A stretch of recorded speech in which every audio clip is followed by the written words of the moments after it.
Welcome to the Silicon Labs webinar. It's covering the Internet Infrastructure Design Challenges. The purpose of the webinar is to share solutions to some of the most common challenges facing engineers like yourselves today when you're working on equipment for the Internet infrastructure. The next topic is on packet synchronization, specifically for Ethernet, SyncE and IEEE-1588 applications. So, Phil, again, Marvell provided us with some input on their switch products where we see ourselves in a lot of design opportunities. And you're seeing the same PHY-type interfaces, but now you have the complexity of the packet switching. And Marvell's done a great job in this market. They're experts at the higher-end ARM devices to add all the value in the layer 2, layer 3 type applications that you might add to your switches. So with that, Phil, again, customers are going to start to see these challenges. You get the frequency and the jitter requirements, but I think more important is, how do they tackle these IEEE-1588 and SyncE timing requirements? There are solutions out there in the market, but I think Silicon Labs, as you're going to show, has some new solutions that the customers may be interested in. Okay, thanks, Kyle. So again, the design challenge number 2 is all about packet synchronization. In this particular slide here, I'm going to introduce Synchronous Ethernet, or SyncE for short. It's a standard based on an ITU specification, G.8262. And essentially, it's a synchronization standard that allows end devices or nodes to have common frequency to a very high level of frequency accuracy. Used pervasively today in applications where network synchronization is required. However, one of the drawbacks of the technology when used by itself is that every node in the network must recover and retransmit the synchronization clock, as you can see on the upper left-hand side of the diagram. So what that means is every node in the network has to be SyncE compliant and aware in order to maintain synchronous Ethernet clock synchronization. So typically the clock device, as you can see in the diagram on the upper left, will provide not only the frequency translation from, for example, from a backplane clock that's traceable to a stratum 1 source or some other bits reference clock, but it also has to provide wander filtering down to 100 millihertz for each of the Ethernet PHYs in the sequence. So that's a fairly challenging clock generation function.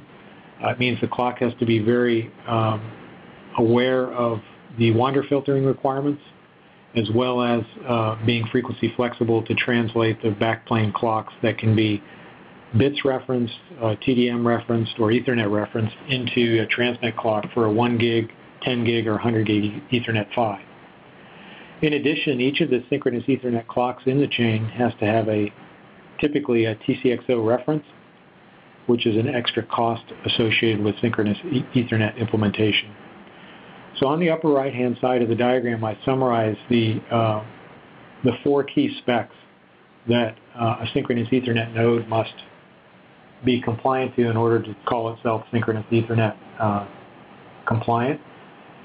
There's 2 different options for G.8262. One is the EEC option 1, shown at the bottom, and that's basically dictates the free run accuracy. Free run accuracy is the accuracy of the reference clock when referenced to the TCXO in this case. The second requirement is the holdover stability. Those are referenced in parts per million per day, a little bit stricter, going from EEC option 1 to 2. And these options for EEC are basically geographically dictated by the various countries that subscribe to the ITU standards. The main difference in the 4 requirements for synchronous Ethernet compliance are in wander filtering. So EEC option 2 requires this low 100 millihertz loop bandwidth for the clock device, whereas the EEC option 1 performs wander filtering from 1 to 10 hertz. Wander filtering is essentially jitter filtering when it's referenced to a 10 hertz or less loop bandwidth. Jitter generation requirements are identical for EEC option 2 and 1. Gigabit Ethernet has a 400 picosecond peak-to-peak jitter, max jitter requirement, whereas 10 gigabit Ethernet is 50 picosecond peak-to-peak. So those are the high-level requirements for packet synchronization using synchronous Ethernet. I'll now transition over to packet synchronization when using the IEEE 1588 standard. While the synchronous Ethernet clock synchronization is a physical layer methodology for clock synchronization, where we're regenerating the clock in each of the nodes along an Ethernet network chain. Packet synchronization using IEEE 1588 is a protocol where packets are used to distribute phase and frequency information from each node in the network. One of the advantages of 1588 versus synchronous Ethernet, as I described earlier, is that not every node in the chain of communication has to be 1588 compliant.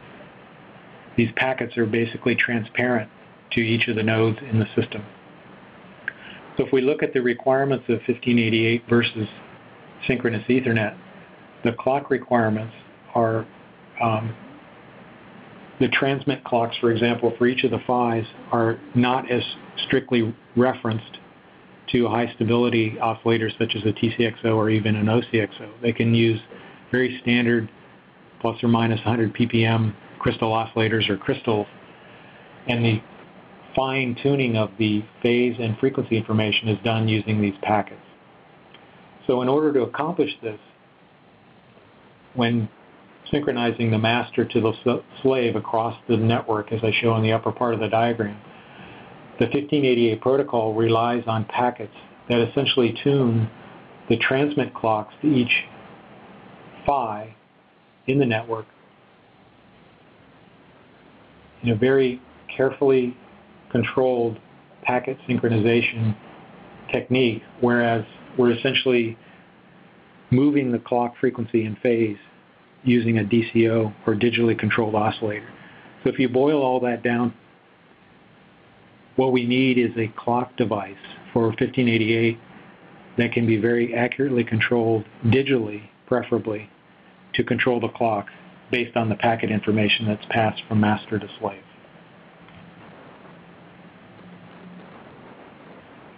So if we look at a typical application, a switch shown on the right-hand diagram here, we would want not only synchronous Ethernet packet synchronization, but also 1588. And the combination of the two is being used pervasively now in wireless backhaul applications as one application. But in order to generate the clocks for these devices, we're going to look at clock devices that are not only SyncE devices compliant, but also 1588 compliant. So we'll need a frequency flexible clock that supports not only legacy telecom backplane references that are traceable to Stratum 1 references, but we'll also need very low jitter, and also, of course, easy to use, where the bill of material is as small as possible. And then finally, we'll need a clock that's very steerable. In other words, one that has a very high resolution to support IEEE 1588.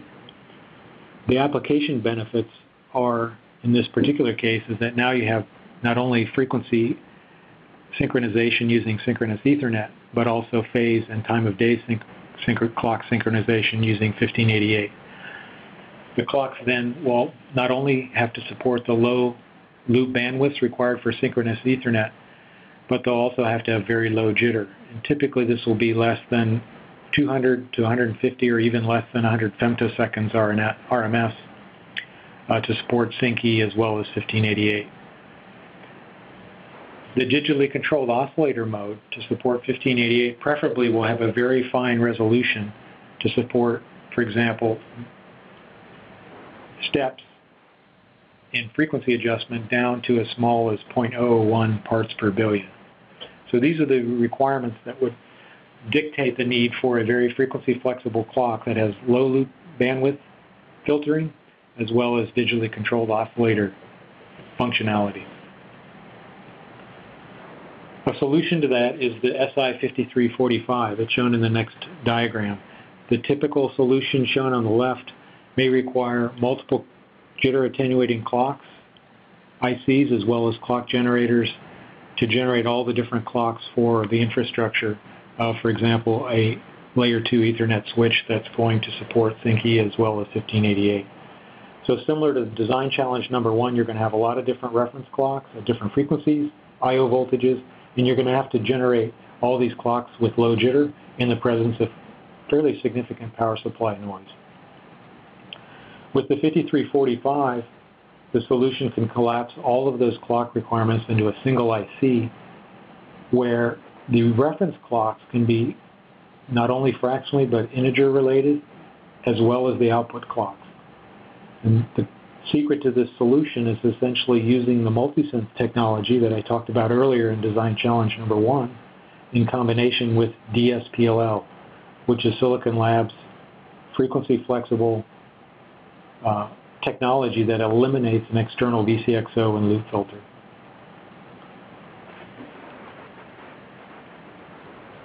We look at the block diagram of a 5345 shown on the left. You can see that the inputs, up to 4 of them, these clocks can be not only fractionally but also integer related because they include fractional dividers on the input path. Those clocks then feed a DSPLL engine that is frequency flexible, digitally tuned to generate a common VCO center frequency that then can be divided down with the multisense devices to generate up to 10 unique output clocks. Each of these clocks can be individually digitally controlled with very fine resolution down to, as I mentioned earlier, 0.001 parts per billion, while simultaneously generating clocks with very low output jitter, less than 150 femtosecond in fractional mode and less than 100 femtosecond in integer mode. The device also, to be compliant with not only SyncE but 1588, will need to operate in 3 major modes: free run, where it's referenced to the external crystal; locked, when it's referenced to an external reference clock that's traceable to a stratum 1 reference; and then finally in holdover mode, where there are no input clocks and the device must continue to generate valid output clocks with the holdover stability requirements that I mentioned earlier.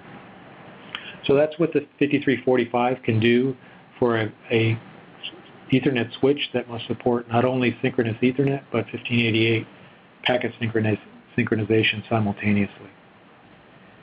And to finish up, the secret to the solution again is the combination of DSPLL as well as multisense technology. And if you compare that solution on the lower right-hand side with a traditional solution, this Silicon Labs technology eliminates an external loop filter while being able to generate output clocks with very low jitter. And again, a key point here is that all of the output clocks can be individually digitally controlled, so you can generate multiple synchronous Ethernet clocks in your system without affecting the output clock. So that's the solution to design challenge number 2, packet synchronization, where both SyncE and 1588 are required in the same system.